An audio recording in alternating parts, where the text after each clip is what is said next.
커뮤니케이션의 용어들을 더 공부하도록 하겠습니다. 지난 시간까지는 대중, 공중, 군중에 대해서 우리가 살펴봤고요. 이번 시간은 이어서 PR 관련 용어들, 퍼블리시티, 광고 관련돼서 또 선전, 언론 대행술 이런 미묘한데 차이가 좀 더 있습니다. 이런 부분에 대해서 또 이해할 필요가 있겠죠. 초기에는 우리가 PR을 오늘날같이 PR이 공중과의 이해관계를 돈독히 위해서 서로 이익을 교류하는 수준까지 오기 전까지는 매우 일방적인 활동들이 많았습니다. 아까 두 사람 앞에 살펴봤던 아이비 에드워드 버네이저 버네이저 시대에 오면은 이 쌍방향이 어느 정도 행해지지만 아이비 같은 경우 1930년 이전의 이 시절에는 지금 얘기하고 있는 퍼블리시티가 대부분이었습니다. 이 퍼블리시티라는 건 뭐냐면 여러분들 지금도 많이 행하고 있는데 보도자료를 만들어 가지고 그 보도자료를 언론사에 보내면 언론사에 그래서 그 보도자료를 보고 기사화하도록 내주는 겁니다. 이 아이비리는 원래 기자였습니다. 기자 출신이기 때문에 보도자료를 잘 만들겠죠. 그래서 록펠러에서 아이비리를 스카우트해서 자기들이 굉장히 그 비난을 많이 받고 있던 시절에 아이비리를 통해서 실제적으로 록펠러가 좋은 일도 많이 한 거죠. 수줍는 소리를 듣고 있었지만은 다른 이웃들에게 뭐 자선 기금을 많이 내고 있었는데 그건 잘 알려지지 않으니까 아이비를 통해서 이런 이제 퍼블리시티를 많이 했던 겁니다. 즉 말해서 일반적으로 퍼블리시티를 홍보라고 불리고 있는데 초창기에 이렇게 많이 했기 때문에 이게 홍보인 양 인식되어 있었습니다. 그리고 우리나라도 초기에 PR을 도입을 할 때 퍼블리시티가 홍보라 이렇게 인식되기도 했습니다. 그래서 이제 이건 협의의 PR이라고 할 수 있지 홍보 그 자체라고는 볼 수 없습니다. 그러나 홍보의 수단이면은 틀림이 없습니다. 홍보인 퍼블리시티가 넓은 의미에서 제품 홍보도 포함하거나 여기에는 기업의 비제품 홍보, 정부기관이나 공공단체를 홍보 서비스하는 것도 포함합니다. 이 홍보라는 건 제품만 이렇게 홍보하는 것이 아니라 개인, 기업, 정부 다 포함해서 이런 홍보를 해가고 있다는 겁니다. 퍼블리시티는 기업이나 공공기관의 활동 가운데 뉴스의 가치가 있는 것으로 생각되는 부분을 언론 매체를 통해 전달하는 뉴스 형식을 퍼블리시티라 한다. 이렇게 이제 간단하게 정의를 내릴 수 있겠죠. 더욱더 간단하게 정리를 해본다면은 퍼블리시티라는 거 보도자료를 통해서 언론에 기사화하는 행위를 퍼블리시티다 이렇게 이해하시면 됩니다. 그 다음에 이제 광고라는 건 다시 한번 더 나오고 있는데 광고란 광고주, 즉 광고주라는 건 기업에서 광고를 만들어서 시행하고자 하는 사람을 광고주랍니다.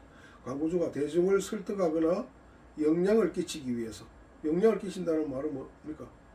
그 제품에 대해서 제품을 보내주고 구입할 수 있도록 하기 위해서 대중매체를 이용하는 유료의 비대면적인 의사 전달 형태를 광고를 한다.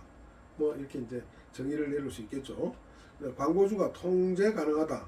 앞에서도 얘기한 것처럼 통제적으로라는 것은 광고주가 원하는 시기에 원하는 위치에 원하는 내용의 메시지를 전파할 수 있다. 그런데 통제가 안 되는 경우도 있죠. 만약에 우리 사회 통념을 벗어난다거나 특히 이 여성 비하 또는 청소년 문제 뭐 이런 것들을 담고 있는 경우에는 광고를 할 수 없겠죠. 그래서 가능한 범위 내에서 광고주가 원하는 시기와 위치에 또 원하는 메시지를 전달할 수 있다는 것이 특징입니다. 광고는 유료, 돈을 주고 행한다, 통제할 수 있다. 뭐 이 두 가지는 기억하면 광고에 대해서는 특징적인 것을 이해한다고 볼 수 있겠습니다. 그 다음 이제 선전과 언론 대행술, 뭐 이 두 가지가 다 같은 매칭되는 건 아닙니다만, 이 선전은 의미 있는 기호 상징 조작을 해서, 의미 있는 기호라는 건 뭡니까? 뭐 정치에 보면 뭐 못살겠다 갈아보자, 뭐 예전에는 그런 구호들이 있었습니다. 그런 구호를 통해서 대중에게 태도에 영향을 미치기 위한 기술을 우리가 선전이라 한다. 주로 선전은 어느 기관에서 많이 하느냐? 종교단체, 자선단체, 정치조직이 그들의 주장이나 이념을 목표 집단에 심기 위해 널리 이용되어집니다. 북한이 이런 프로파간다를 잘 하고 있죠. 그런 것들은 종교 단체의 그런 수단들을 많이 배워서 행한다고 하고 있습니다. 자, 선전이라는 것은 어떤 상징 조작을 통해서 의도적으로 대중을, 여기 이제 표현을 대중이라 했습니다만 앞에서 뭐라 그랬죠? 군중의 태도에 영향을 미치기 위해서 행하는 것을 우리가 선전이라 할 수 있다. 그 다음 밑에 있는 언론 대행술이라는 것은 이 아주 초기 형태의 PR의 형태라고 볼 수 있습니다. 지면을 먼저 확보합니다. 어느 사람이. 신문이 그때는 뭐 돈을 벌 수 있는 뭐 광고도 그때 많이 행해지지 않았고 수공업 시대의 영역이라고 볼 수 있는데, 지면을 확보해 놔놓고 그 지면하다가 원하는 사람들이 뭐 자기가 누구를 찾습니다, 누구를 뭐 도와주세요, 뭐 이런 형태의 메시지를 보내는 것들을 거기에 실을 수 있도록 어느 특정인이 그 지면을 사서 그걸 메시지 실어주는 이런 형태로 출발했습니다. 어떤 수단과 방법을 가지 않고 언론 보도 기회를 얻고자 하는 PR 방법이다. PR이라고 할 수 없는데 초창기에 이제 이런 걸로부터 발전해 왔기 때문에 PR의 영역이라고 넣고 있습니다. 의뢰인, 즉 PR주 대중매체의 시간, 지면을 얻어 보도 기회를 얻어내는 일을 우리가 언론 대행술이에요. 9세기 미국 여기 오타가 있었네요. 19세기 미국 건의업계에 탄생된 신문이 이런 홍보 방법인데 아직도 이런 것들이 좀 남아 있습니다. 여러분들이 신문을 보면 밑에 기사형 광고 이런 것들이 있죠. 이런 것들은 뭐 그 언론 대행술의 영향을 받아서 나타난 유형이라고도 할 수 있습니다. 어쩌면은 우리가 SNS에서도 이런 언론 대행이 행해질 수 있겠죠. 초창기에 SNS 채널을 잘 이해하지 못하는 사람, 또 그게 활용도가 낮은 사람들은 그런 대행하는 업체에다가 의뢰할 수밖에 없는 상황들이 나기도 합니다. 지금 딱 그런 형태들이 좀 있는 것 같아요. 그 다음에 이제 공공 업무 로비 활동되어 있는데, 공공 퍼블릭 어페어라 그래서 주로 공공 문제와 관련돼서 어떤 이슈를 제공하거나 이슈를 통해서 이익을 얻고자 하는데 주로 이제 대정부 관계에서 많이 사회단체라든가 시민단체에서 정부와의 노선이 다를 때, 그럴 때 이제 뭐 시위를 하게 되고, 정부는 그 시위에 대해서 정당성을 확보하기 위해서 메시지를 보내게 되고, 뭐 이런 경우가 공공 업무의 영역이라고 볼 수 있습니다. 그래서 정부에서는 이런 부분을 부서를 따로 두지는 않지만은 정책 파트에서 주로 이런 부서 업무를 하는 사무관을 두기도 합니다. 특히 그 이제 노무현 정부 시절에는 이런 공공 업무를 담당하는 사무관을 전 부서에 다 고용하기도 했습니다. 왜냐하면 이제 새로운 변화를 추구하다 보니까 그러한 그 정당성을 확보하기 위해서는 대공중 홍보가 매우 중요하다고 판단돼서 그렇게 했습니다만은 그게 잘 유지는 되지 않고 있는 상황이기도 합니다. PR 기능의 한 부분으로서 대지역 사회관계와 대정부관계 형성 유지하기 위한 특수한 PR 노력을 우리가 공공 업무를 한다. 즉 기업 활동 영향을 미칠 공적 정책적 쟁점적 규제를 식별하기 위해서 대응하는 뭐 이런 조치라고 볼 수 있는데, 왜냐하면 정부에서 입법이 이제 하거나 의회에서 새로운 영역에 대해 입법이 필요하다 했을 때는 이런 것들 대응을 해야 되거든요. 우리 이제 반도체와 관련 미국 IRA가 발동되었죠. 이런 것들이 기업에서 미처 그걸 대응하지 못함으로 인해서 미국에서 배터리 생산을 하지 않은 자동차는 판매할 때 보조금을 못 받는 이런 미스를 범하기도 했죠.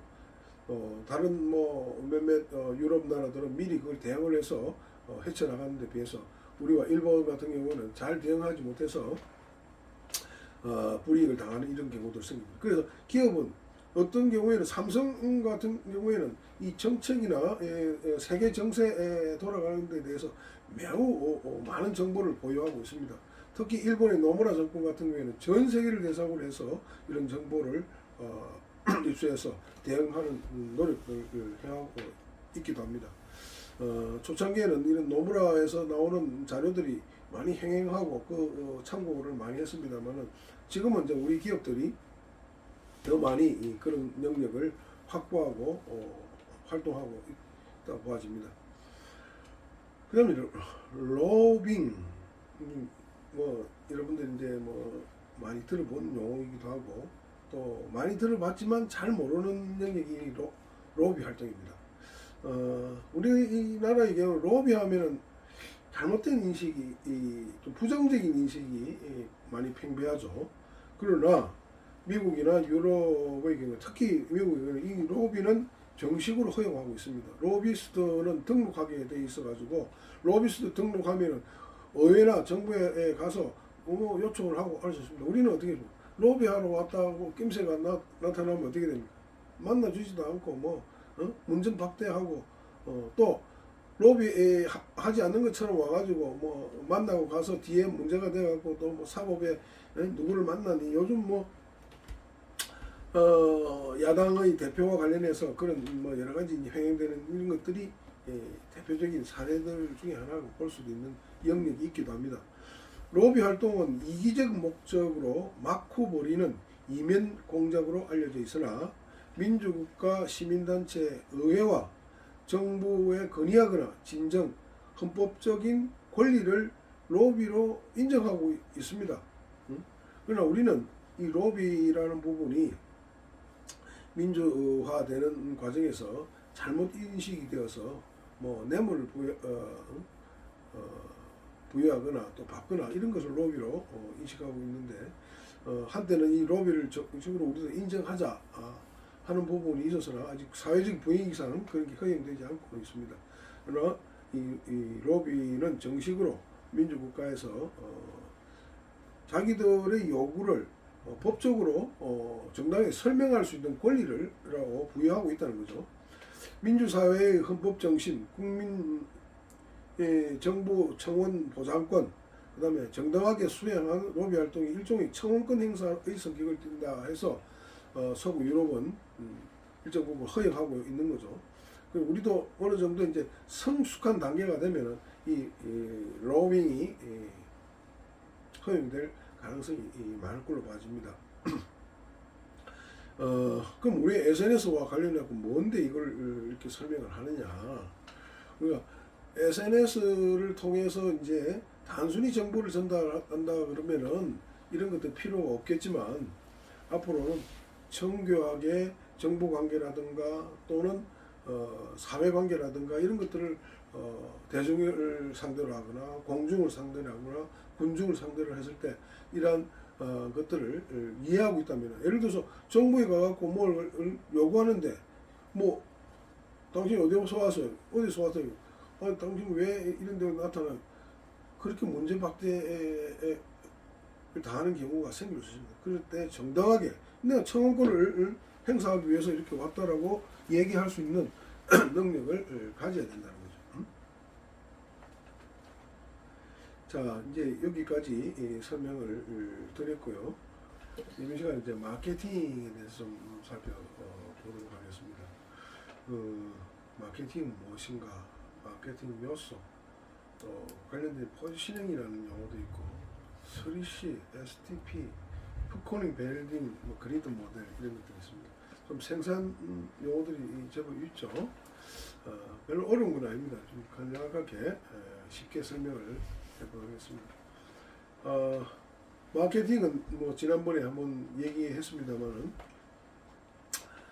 소비자의 필요, 욕구를 파악해서 이를 충족시키기 위한 기업 재반 활동이라고 하는데, 좀 더 구체적으로 설명하면 마케팅이란 소비자 필요, 욕구를 파악해서 그 소비자들이 원하는 것이 무엇인지를 파악해서 그에 맞는 제품을 생산, 판매하는 활동을 마케팅이라 한다겠습니다. 그 마케팅 조직은 개인 자신이 목적 달성시키는 교환 창출을 할 수 있도록 하기 위해서 시장에 관리하는 과정이라고 볼 수 있습니다. 그래서 마켓 ING니까 시장을 관리한다. 시장에서 어떤 변화가 일어나고 있는가, 이런 것들을 이제 그 마케터들은 이런 시장 관리를 위해서 굉장히 시장 조사를 많이 합니다. 리서치를 통해서 시장의 변화, 소비자의 이 변화 이런 것들을 이제 많이 찾아내고자 노력하고 있습니다. 그래서 마케팅은 가장 기본적인 개념이 소비자의 필요와 욕구라는 거죠. 한 번 더 설명을 드린다면은 필요는 필수적인 욕구를 말씀드립니다. 그다음에 욕구, 원츠라는 것은 그 필요의 니즈의 플러스 알파적인 요인. 그러니까 배고파서 먹는 것과 맛난 거 먹는 거는 다른 거죠. 우리가 여행을 할 때 배고파서 먹는 경우는 극히 드물 겁니다. 물론 뭐 여행을 막 열심히 다니다 보면은 배고플 경우도 있습니다만, 우리 여행을 간다는 것은 어떻게 맛나는 것도 먹고 거기서 새로운 것도 경험하고 이런 것 때문에 그리고 여행을 할 때 굉장히 행복하다고 하는 거기서 나오는 이유가 아니겠습니까?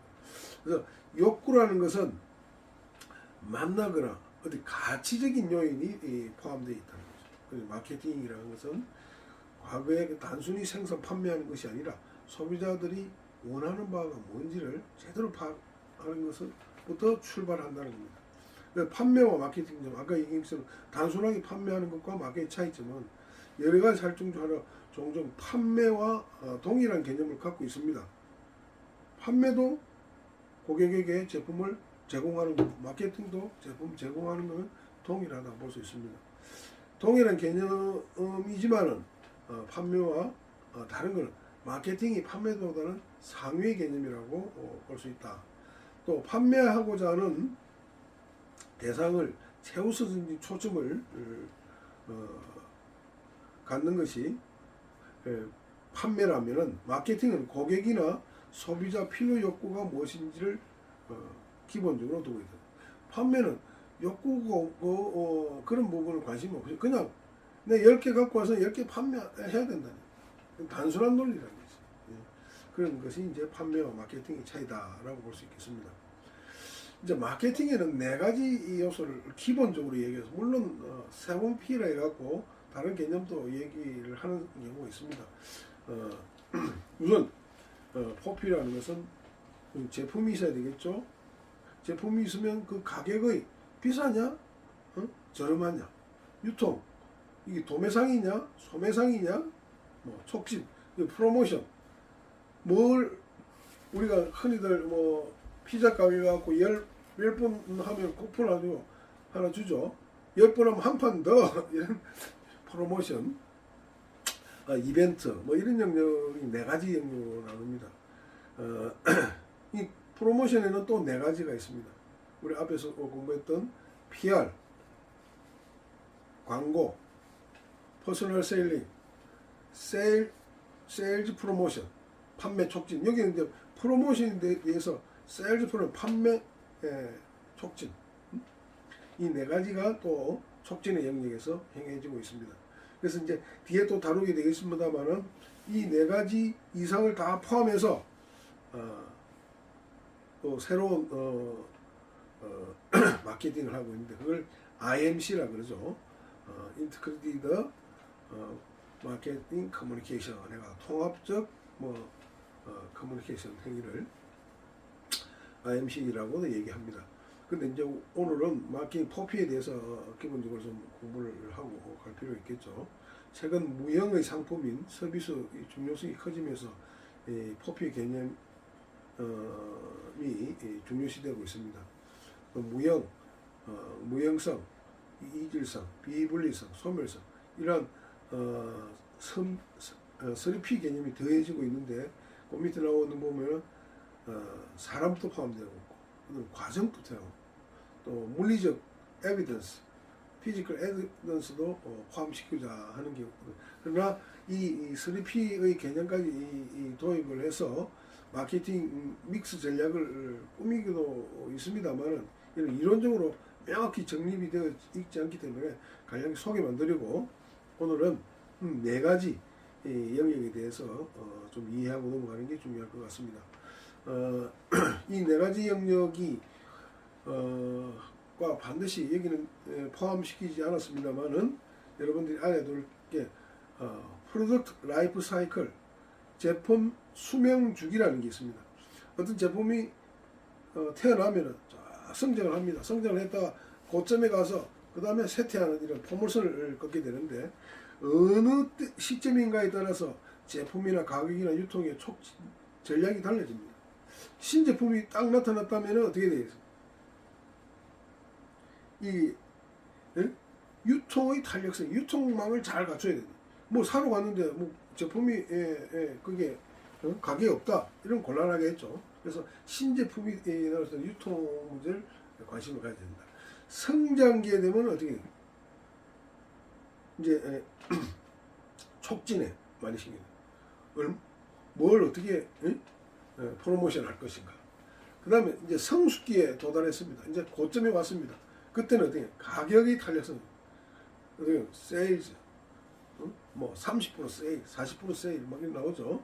그 다음에 이제 세태기에 나오면 빅 세일 해가지고 막 마지막 떨이 하는 경우가 많습니다. 그래서 어느 제품의 수명 주기 단계인가에 따라서 이 포피의 전략적인 정책이 달라지게 되기 때문입니다. 그래서 우리가 SNS를 할 때 SNS 할 대상이 지금 우리가 이제 막 시장에 진입하느냐 아니면은 시장에 진입해갖고 아주 뭐 장사도 잘 되고 있고 한데 경쟁사가 나타났을 때 어떻게 할 것인가 뭐 이런 것들이 이러한 포피와 수명 주기와 관계를 잘 이해하고 있어야 컨텐츠를 거기에 맞는 컨텐츠를 만들어낼 수 있겠죠. 그런 관점에서 이 포피를 잘 이해할 필요가 있다. 제품은 시장 소비자의 욕구 충족 때문에 주의, 획득, 사용 혹은 소비해야 할 대상물을 우리가 제품, 프로덕트라 그러죠. 가격은 제품이나 서비스에 부과된 화폐적 가치. 이건 이제 얼마만큼 그 상황에 따라서 가격 탄력성을 높이느냐. 가격을 조금만 높였다가 하면 또 안 팔리겠죠. 근데 여행 상품을 아주 고가로 해갖고 아주 기존 마케팅을 할 수도 있습니다. 또 유통의 의미로도 이게 뭐 편의점이 있냐, 백화점이 있냐, 마트냐 이게 다 다를 수 있습니다. 프로모션의 경우도 이게 이제 한 판 더 세일과 관련해 갖고 또는 다른 유행으로도 나타날 수도 있겠습니다만은 이벤트 뭐 이런 등 다양한 형태로 특히 이 촉진과 관련해서는 이제 여행 상품을 만들거나 할 때도 이 프로모션이 많이 활용되고 있죠. 자, 여기서 포피에 대해서 이제 기본적으로 이해를 하고 있어야 된다 하는 점이고요. 그 다음에 이런 것들과 결부시켜서 어떤 전략적인 접근을 할 것인가 하는 부분입니다. 우선은 이 포지셔닝, 포지셔닝이라는 것은 자리매김한다는 겁니다. 마켓에서는 상품 특성 및 경쟁 상품과 관계, 기업 이미지 등 각종 요소 평가하여 상품을 시장의 특정한 위치에 설정하는 것이다. 또 잠재적인 소비자 의식 속 광고 상품의 이미지 및 기업 이미지를 특정 위치에 설정하는 것이다. 어떤 제품 소비자의 마음에 인식되고 있는 모습이다. 마케팅 전략상 상품 특성 및 경쟁 상품과 관계, 자사 기업 이미지 등 각종 요소 평가, 분석, 그 상품 시장의 특정한 위치 설정하는 일. 뭐죠 지금? 다 뭐 위치를 설정한다든가, 또 그 인식된다든가 이런 의미를 담고 있습니다.